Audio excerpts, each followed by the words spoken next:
Hello everyone! In this video, I'll walk you through the integration between Zscaler Zero Trust Branch and CrowdStrike Falcon, showing how these two platforms work together to enhance endpoint posture intelligence directly into the branch to enable real-time, posture-based policy control. We'll cover how to configure the integration, verify the setup, and finally see how device posture and policy enforcement come together seamlessly in the Zscaler platform. Here's the setup we will use for our demo. We have 3 test devices connected on the LAN side of Zero Trust Branch. Each of them has the CrowdStrike Falcon sensor installed.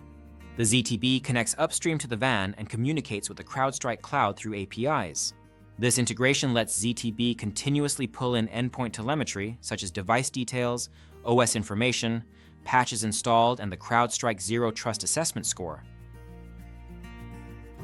Zscaler Zero Trust Branch supports various integrations. For CrowdStrike integration, we generate the API keys from the CrowdStrike portal. Once the keys are generated, enter the client ID, client secret, and base URL in ZTB. Run a quick test to verify the credentials and save the config. Before that integration can take effect, endpoints need the Falcon sensor installed. You can download it from the CrowdStrike console, pick the right OS, and install the package. Once the Falcon agent installed and running, the endpoints show up in the CrowdStrike under Host Management. CrowdStrike calculates the Zero Trust Assessment Score by looking at a bunch of real-time data coming from the Falcon agent on the device. It's basically a trust score between 0 and 100 that reflects how healthy and secure the device is. CrowdStrike looks at things like the OS patch level, sensor status, vulnerabilities, user activity, and any active detections or threats. If anything changes, say a patch is missing or a new detection pops up, the score automatically adjusts in real time to show the device's current posture. The 3 endpoints in our topology running Falcon sensor are seen here with a ZTA score of 14, 66, and 97. Let's verify the posture score ingested by Zero Trust Branch from CrowdStrike. For device 1, as you can see, the security posture score is 14. Device 2's score is 66, whereas Device 3's score is 97. These scores match the ZTA assigned by CrowdStrike we saw earlier. In Zero Trust Branch, we have created the device objects. Devices with score less than 30 are marked as high-risk devices.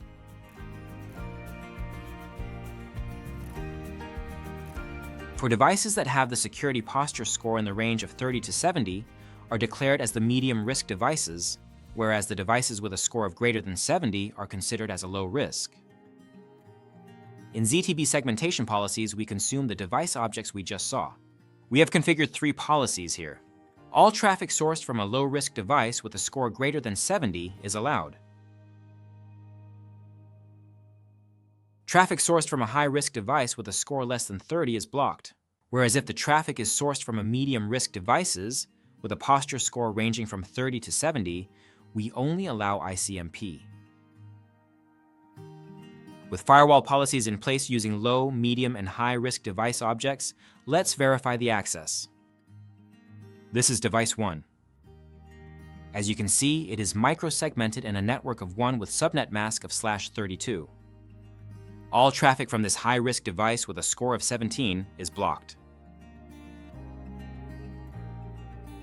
Device 3 is a low-risk device with a posture score of 97. To confirm, it's also micro-segmented and has subnet mask of /32. All traffic from this device should be allowed. As you see, I can ping as well connect to its peer over SSH. Let's finally verify the access of medium-risk device 2 with a posture score of 66. Like other 2 devices, device 2 is also micro-segmented. For this device, only ICMP is allowed, whereas SSH is blocked. We confirmed all 3 devices have access based on their posture score ingested from CrowdStrike. Let's do a quick recap of what we've covered. We started with the Zero Trust Branch and CrowdStrike API integration, how the 2 platforms communicate to exchange device posture and health information. Then we walked through where to download from and how to install the Falcon sensor, since that's the foundation for collecting the endpoint telemetry used in posture scoring. Next, we looked at the Zero Trust Branch configuration, device objects, and segmentation policies that define how traffic flow based on device trust levels. Finally, we moved into verification, checking that the integration works end-to-end. We reviewed the ZTB Asset Posture Score that matches Zero Trust Assessment Score from CrowdStrike, and wrapped up with policy verification, ensuring that Zero Trust enforcement aligns with the device's posture and expected access behavior. With that, we've now seen how ZTB and CrowdStrike come together to deliver continuous posture-based access control, strengthening security without compromising user experience. I hope you enjoyed the video and gained a clear understanding of how Zero Trust Branch integrates with CrowdStrike. Thank you for watching. Stay connected for more walkthroughs and demos. Don't forget to subscribe, your viewership means a lot. Take care, and I'll see you in the next one.